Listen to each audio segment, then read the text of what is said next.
पूस का महीना खत्म होने में अभी कुछ दिन बाकी हैं। प्रकट रूप से शोरगुल रहित बड़गाछिया शहर के बाहरी इलाके की एक सड़क आज पुलिस की गाड़ियों और पुलिस के लोगों से भर गई है। उनके शोरगुल से शांत उपनगर अचानक मुखर हो उठा है। उस शौचालय के ठीक सामने रामू हलवाई की मिठाई की दुकान है। नए गुड़ की महक पर वहां मक्खियां भनभना रही हैं। रामू हलवाई दूर से ये सब बड़े चाव से देख रहा है। ऐसे में एक इंस्पेक्टर उसकी दुकान की ओर आगे आए। भैया, बहुत भूख लगी है। गरम कचौड़ी और नलेन गुड़ के 2 रसगुल्ले देना। हाँ, ये लीजिए। इसी समय एक बूढ़ी महिला रामू की ओर देखते हुए आगे आई। उसके शरीर पर विधवाओं वाली सफेद साड़ी है। सिर के बाल एकदम सफेद। ये देखो, सुबह सुबह आ गई। अरे, मैं उधार पर कोई सामान नहीं देता बूढ़ी माँ। बेटा, इस बार थोड़ा नलेन गुड़ दे दे। लड़के को एक बार पीठा बनाकर खिलाऊंगी, उसे बहुत पसंद है। त्योहार तो आ गया, इस बार दे दे। देखो, सुबह सुबह हंगामा मत करो। तुम्हारा कोई लड़का नहीं है, पागल की तरह मत बड़बड़ाओ। मैं उधार नहीं दूंगा। अरे, वो क्या कर रही हो? ये 2 चूड़ियां ही पड़ी हैं, ले, इन्हें ले ले। इसके अलावा मेरे पास और कुछ नहीं है। अरे, उन 2 इमिटेशन चूड़ियों को लेकर मैं क्या करूंगा? उफ, अच्छा पागल के पाले पड़ गया। अच्छा, तुम बताओ ना, उस नलेन गुड़ की हांडी की कीमत कितनी है? मैं दे रहा हूँ। रुकिए बूढ़ी माँ, मैं देता हूँ। वो 500 रुपए का है सर। अच्छा, ये लो। तुम्हारा बहुत भला होगा बेटा, भगवान ने तुम्हें आज भेज दिया। तुम ना आते तो क्या होता। जीते रहो बेटा, तुम्हारा मंगल हो। सर, आप पुलिस होकर भी ये झूठ पकड़ नहीं पाए? उसका लड़का कब का मरकर भूत बन चुका है, क्या वो भूत को पीठा खिलाएगी? असली बात ये है कि बुढ़िया को लालच लग गया था। जिस कारण से भी लिया हो, मैंने सच में चाहा कि वे खुश रहें। सर, आपको बड़ा बाबू थाने में बुला रहे हैं।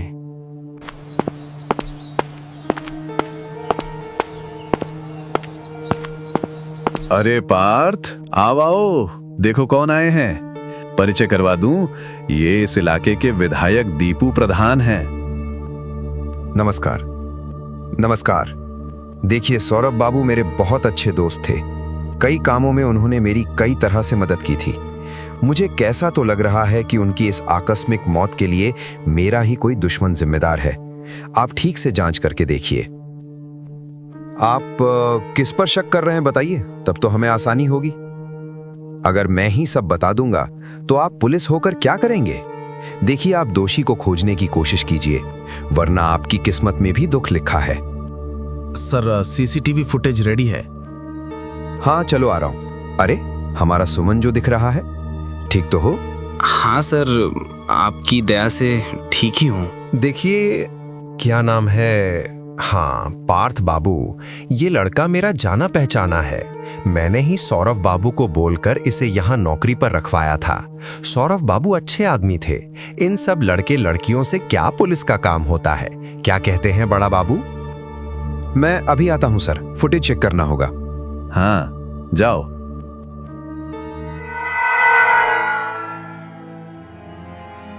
दत्त, कुछ भी समझ नहीं आ रहा। सीसीटीवी टॉयलेट के बाहर है, सौरभ बाबू अंदर गए ये दिख रहा है, लेकिन उनके बाद तो कोई भी नहीं आया। नहीं, कोई नहीं। दत्त, इससे अब क्या होगा? मैं चला। सर, एक परछाई। सुमन ने गर्दन घुमाकर देखा। पार्थ जा चुका है। एक धुंधली छाया धीरे धीरे कैमरे की ओर बढ़ रही है। काली छाया ने एक काले इंसान का आकार ले लिया। सुमन डर के मारे पीछे हट गया। काला इंसान धीरे धीरे कैमरे की ओर आगे आया। कैमरे के एकदम सामने पूरा कैमरा ही ढक गया।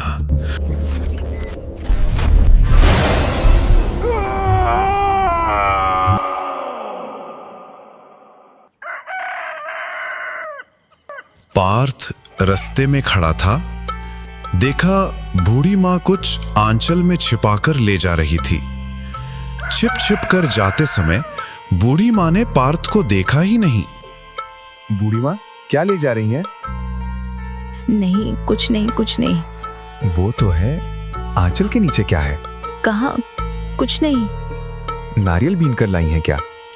किसी को बताना मत, लड़का नारियल के पीठे के अलावा कुछ खाता नहीं है। मैं जानता हूँ बूढ़ी माँ, आप जाइए, मैं किसी को नहीं बताऊंगा। आप क्या यहीं रहती हैं? हाँ, वो तो है मेरा घर, आओ ना। नहीं बूढ़ी माँ, एक काम से आया हूँ यहाँ, मेरे कलीग का घर है।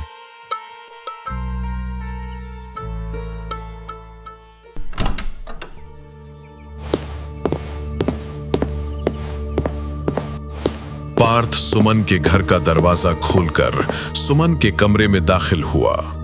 पार्थ इधर उधर चीजें खंगाल कर देखने लगा, कपड़े और किताबें और पूरे कमरे की सब चीजें देखने लगा। अचानक एक दराज से कुछ दवाइयां निकलीं। एक सफेद दवाई की डिब्बी से सफेद पाउडर निकला। पार्थ ने उसे सूंघा। ये ड्रग्स हैं? ये सब ड्रग्स हैं? सुमन ड्रग्स लेता था, कभी समझ नहीं पाया। और ये क्या है? ड्रग्स की दवाइयों के नीचे एक पुरानी तस्वीर। तस्वीर में सुमन का बचपन और उसके साथ उसका दोस्त और पीछे एक महिला। इन्हें कहां तो देखा है, ठीक से याद नहीं आ रहा। बहुत जानी पहचानी लग रही हैं।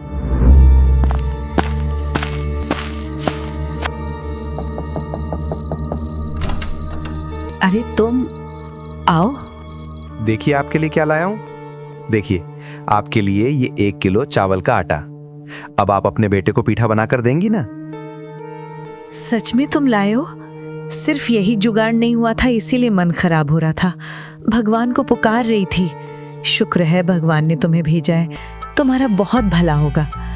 तुम बहुत अच्छे इंसान हो। सारे पीठे क्या अपने बेटे के लिए बनाएंगी? मैं कोई नहीं हूं क्या? अरे तुम्हें क्या बोलना पड़ेगा, तुम कल चले आना। आपका बेटा क्या यहीं रहता है? नहीं, चला गया है, लेकिन कल वो आएगा। वो किसी दिन भी पीठा खाए बिना रह नहीं सकता। वो जरूर आएगा। अच्छा, ये तस्वीर, ये क्या आप हैं? अरे ये कितनी पुरानी तस्वीर है। ये मैं हूँ और ये मेरा बेटा संपद और ये सुमन। वे बहुत अच्छे दोस्त थे, एकदम एक दूसरे के बिना नहीं चलते थे। ये शायद उसके जन्मदिन पर खींची गई थी। देखो कितने दिन हो गए। संपद अभी कहाँ है? मैं नहीं जानती। तुम बैठो इस बिस्तर पर, बैठो, मैं बताती हूँ। संपत के पिताजी बहुत कम उम्र में मर गए। उनकी नौकरी मुझे मिली। ज्यादा आमदनी नहीं थी, फिर भी जितना कर पाती थी सब संपत के लिए ही था। बचपन से ही बहुत लाड प्यार से बड़ा किया, लेकिन जितना बड़ा होता गया कैसा तो बदल गया।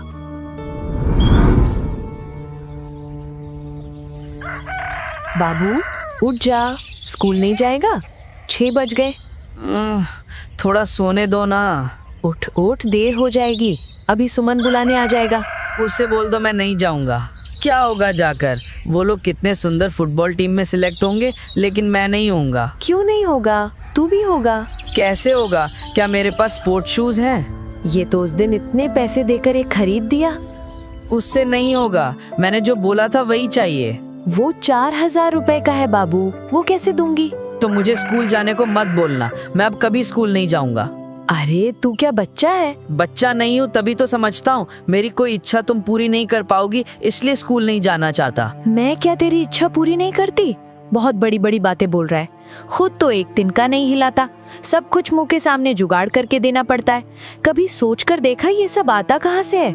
इतना भी जब नहीं कर सकती तो जन्म क्यों दिया था?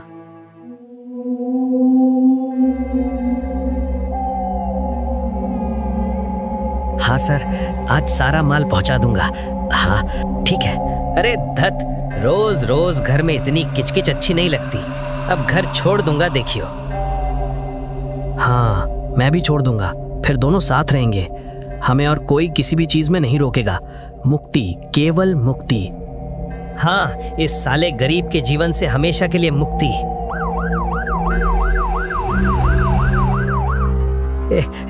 पुलिस आ रही है, चल भाग। हाँ, कौन आ रहा है? पुलिस आ रही है, भाग, चल चल जल्दी।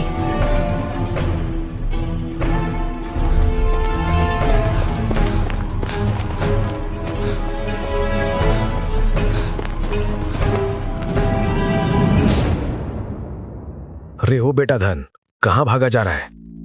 इस ड्रग्स लिया जा रहा था। कहाँ पाते हो ये सब, बोल। रुक, जेल में जाके जब तक राम धुलाई नहीं दूंगा तुम लोगों का कुछ नहीं सुधरेगा। छोड़ दीजिए सर, अब नहीं करूंगा। छोड़ दीजिए, इस बार के लिए माफ कर दीजिए। छोड़ दीजिए सर, मेरी माँ मुझे मार डालेगी सर, छोड़ दीजिए। छोड़ दे? मामा का घर है क्या? तुम लोग ड्रग्स लोगे और पकड़े जाने पर छोड़ दीजिए? पहले तुम्हारे माँ बाप जाने उनकी होनहार संतान क्या करती फिर रही है।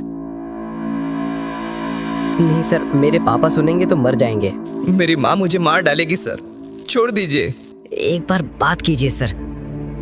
अरे सौरभ बाबू, आप इतनी जल्दी पहुंच गए? आजकल पुलिस बहुत एक्टिव दिख रही है। मेरे लड़के तो भाग ही नहीं पाए।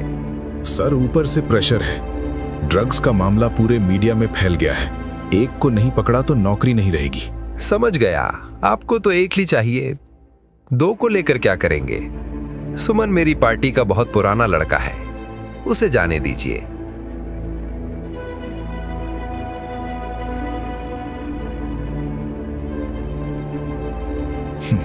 सुमन, जा निकल यहां से। और मैं? और मैं? आए मेरे लाट साहब कहीं के।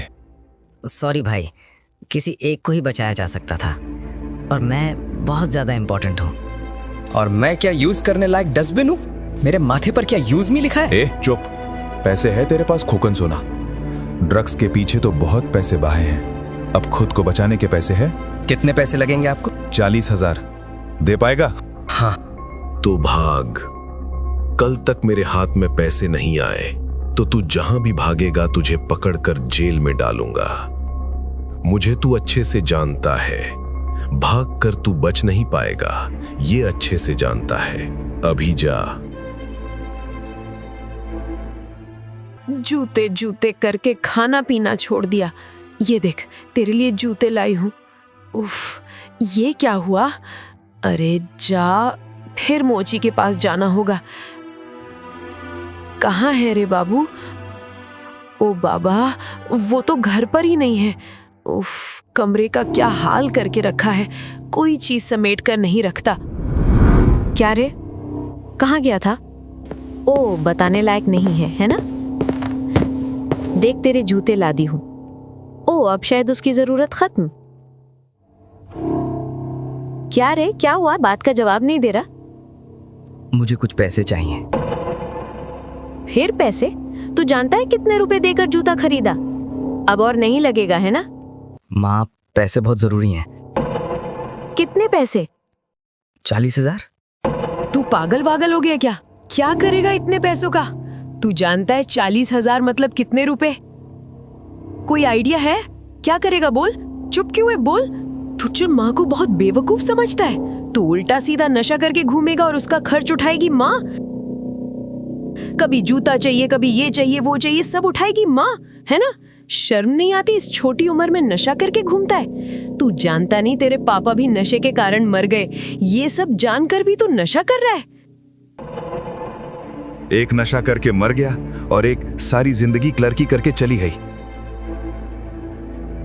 तुम लोगों ने कभी मेरे बारे में सोचा है? अच्छा किया मैंने नशा किया, फिर करूंगा। अभी मुझे पैसे दो, वरना अलमारी से जितने गहने हैं सब लेकर बेच दूंगा। एकदम बड़बड़ मत करना बाबू। नशे की हालत में क्या बके जा रहा है? छोटे लोगों की तरह माँ पर जुबान चला रहा है, शर्म नहीं आती? माँ से नशा करने के पैसे मांग रहे? कभी नहीं दूंगी, बहुत किया, अब और नहीं। अब एक पैसा भी नहीं दूंगी तुझे। तो मैं खुद ही ले लेता हूँ। नहीं, वो मेरी आखिरी जमा पूंजी है, उसमें मैं हाथ नहीं लगाने दूंगी। मेरा हाथ छोड़ो अभी, वरना बहुत बुरा होगा। नहीं, मैं तुझे वो सब लेने नहीं दूंगी, कभी नहीं।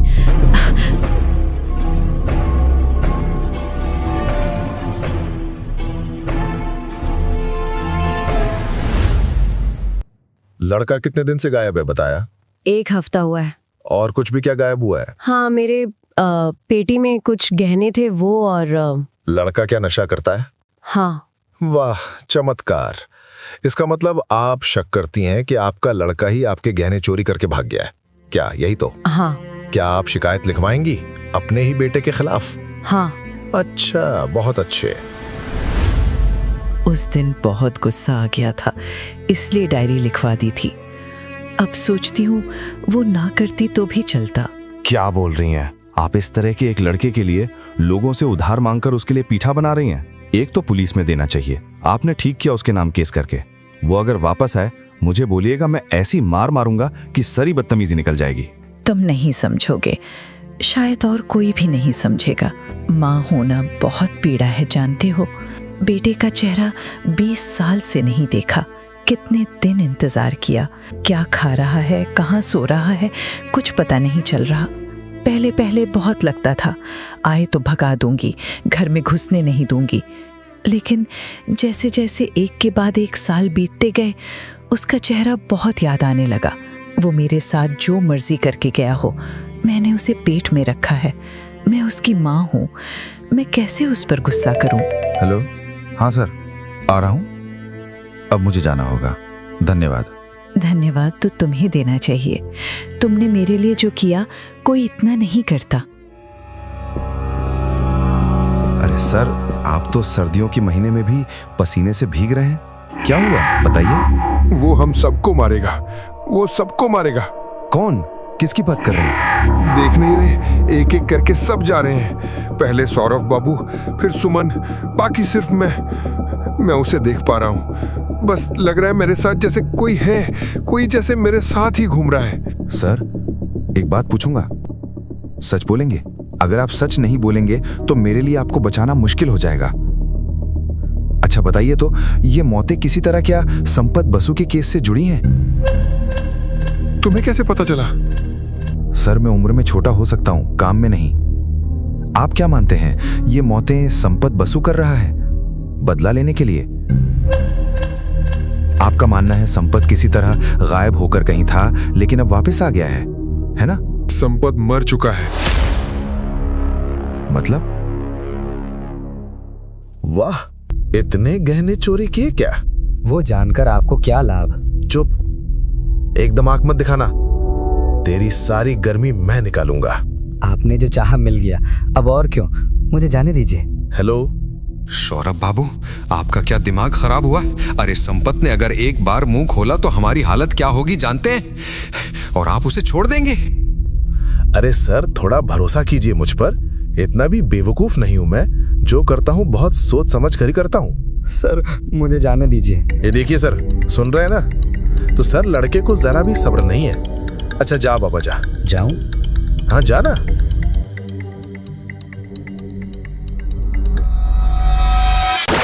सुना तो सर, आपका काम हो गया है। ओह, इसलिए संपत बसु के नाम से कोई फाइल नहीं है। यहां तक कि उसकी मां ने जो डायरी की थी उसका भी कोई रिकॉर्ड नहीं है। हाँ, सरकार सिर्फ जानती है कि ड्रग्स रैकेट का मुख्य नेता पुलिस के हाथ से भागते समय पुलिस की गोली से मारा गया। अखबार में भी यही निकला था। उसका नाम भी बदल दिया। टॉमी, क्या कर रहे हो किचन में? मेरा डॉगी कभी कभी बहुत परेशान करता है। तो आपके अनुसार अगर संपत बसु मर चुका है तो इन सब मौतों के लिए जिम्मेदार कौन है? रुकिए, आप यहां बैठिए, मैं देखता हूं क्या कर रहा है बेटा। अब बैठिए, जाइएगा मत लेकिन। दीपू किचन के सामने जाकर देखा, टॉमी किचन के दरवाजे के सामने सो रहा है। अंधेरे किचन रूम की ओर आगे बढ़ा। दीपू किचन के दरवाजे के सामने खड़े होकर अंधेरे कमरे की ओर देखा। दूर कोई एक पुरुष खिड़की के सामने खड़ा है। खिड़की से रोशनी उसके पीछे है, इसलिए उसका चेहरा नहीं दिख रहा है। दीपू ने कांपते हाथों से किचन की लाइट का स्विच दबाया। देखा कोई कहीं नहीं है, पूरा किचन खाली है। उसने फिर स्विच बंद कर दिया। फिर वही छाया पुरुष दूर खिड़की के पास खड़ा है। फिर तुरंत लाइट जलाई। नहीं, कोई नहीं है। सब आंखों का धोखा है। दीपू ने लाइट बुझाकर चले जाने से पहले एक आखिरी बार लाइट बुझाई। देखा वो परछाई एकदम सामने है और उसका चेहरा विभत्स है।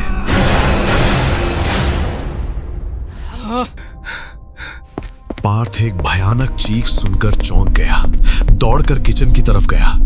जाकर देखा वहां दीपू की लाश पड़ी है। उसकी दोनों आंखें किसी ने नोच ली हैं। आंखों की जगह सिर्फ 2 गड्ढे।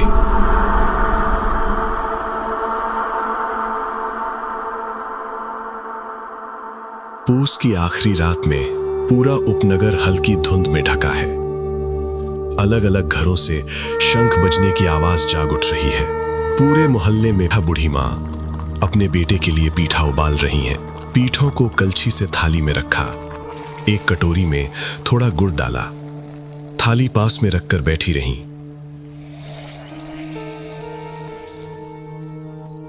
कोई नहीं आया। वे बैठी रहीं दरवाजे की ओर देखते हुए। उनकी आंखों से आंसू लुढ़क पड़े। कोई नहीं आया। बूढ़ी मां उठकर अपने कमरे की ओर जाने लगी।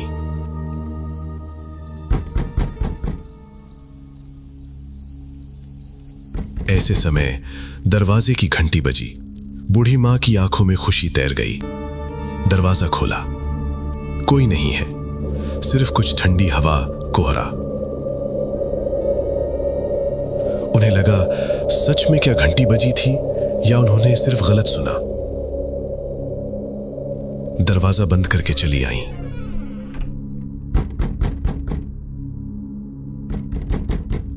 फिर घंटी बजी। फिर दरवाजा खोला।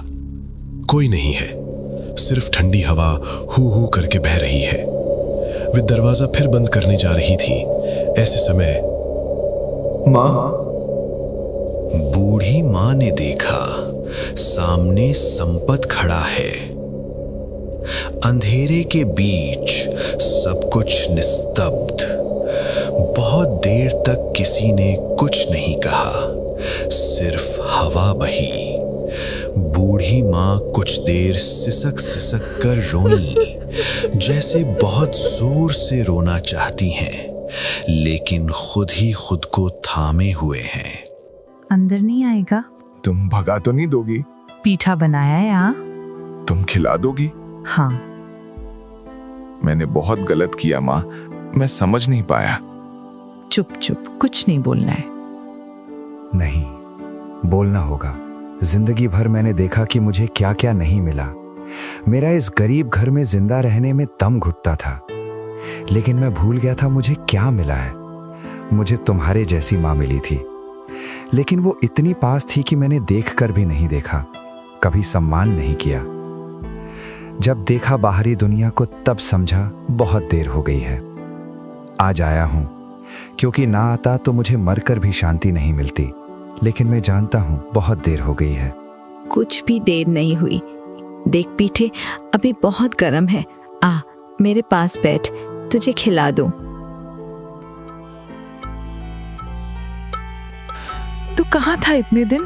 बहुत सुंदर जगह, बिल्कुल स्वर्ग जैसी, लेकिन वहां भी इतना आराम नहीं है जो अब इस पल में है। वो तुमने पढ़ाया था ना, जननी जन्म भूमिश्च स्वर्गादपि गरीयसी।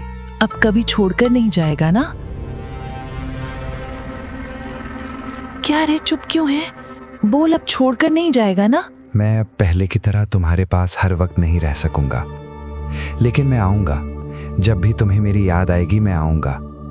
मैं तुम्हारी यादों में हर पल रहूंगा। मतलब क्या बोल रहा है? मैं कुछ समझ नहीं रही। तुम्हें क्या लगता है तुम्हें छोड़कर जाने के बाद मैं जिंदा हूं? मतलब क्या बोल रहा है तू? मैं अब जिंदा नहीं हूं। यही तो तुझे मैं देख रही हूँ, छू रही हूँ, सिर पर हाथ फेर रही हूँ। तू जिंदा नहीं है, इसका मतलब क्या है? और इन 20 सालों में मैं थोड़ा भी नहीं बदला, अभी भी पहले जैसा। मैं दरअसल सिर्फ तुम्हारी यादों में हूं माँ, जैसे तुमने मुझे देखा था 20 साल पहले। मेरा तुम्हारी यादों के बाहर कोई अस्तित्व नहीं है। मुझे अब जाना होगा माँ। आज तुम्हारे पास ना आता तो मुझे शांति नहीं मिलती। अब मुझे जाना होगा माँ। मैं तुझे बिना नहीं रह सकूंगी। मैं तो तुम्हारी यादों में ही हूँ। तुम नहीं रहोगी तो मैं भी नहीं रहूंगा, इसलिए तुम्हें रहना ही होगा माँ, मेरे लिए।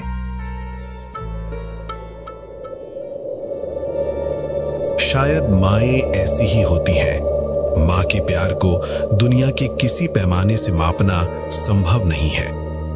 ये ऐसी एक अग्नि परीक्षा है जहां माँ चुपचाप अपना सब कुछ न्यौछावर कर देती है, बदले में एक भी उम्मीद नहीं रखती।